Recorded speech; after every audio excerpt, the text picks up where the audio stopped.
अत के लिए, अपनी दुआओं के लिए, अपनी बरादरी के लिए जमा हुए थे। लेकिन डाकुओं को ऐसी चीज़ों से कोई अकीदत नहीं थी। उन्होंने कुर्बान गाह को लौट लिया, मुकद्दस जगह की बेहरमती की और फिर इमारत को आग लगा दी। कीएल एक पहाड़ी की चोटी से कत्ल आम का जायजा लेते हुए मंजूरी में सर हिलाया। उसका चेहरा ठंडा, बेतासर था, लेकिन उसकी आंखों में इत्मीनान की चमक थी। विवर्ली को राख में तब्दील कर दिया गया था। इसके लोग टूटकर बिखरे हुए थे। इसके ज़हन में ये एक कामयाब छापे से ज्यादा कुछ नहीं था। जो भी उसकी मुखालफत करने की जरात करेगा, उसे पैगाम भेजने के लिए एक जरूरी अमल था। जैसे ही वादी में तुलुआ आफताब आया, आखिरकार शोलों ने मरना शुरू कर दिया। वो गांव जो कभी एक तरक्की पजीर, हलचल मचाने वाली बरादरी था, अब धुआंधार खंडरात के सिवा कुछ नहीं था।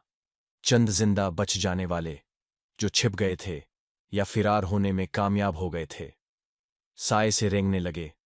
उनके चेहरे कुछ ही से ढके हुए थे और उनके दिल गम से भरे हुए थे। बच जाने वालों में इलरा नामी एक नौजवान लड़की भी थी, जिसने छापे में अपने दोनों वालिदीन को खो दिया था। वो मलबे में घूमती रही, उसकी आंखें कुफ्र से भरी हुई थीं।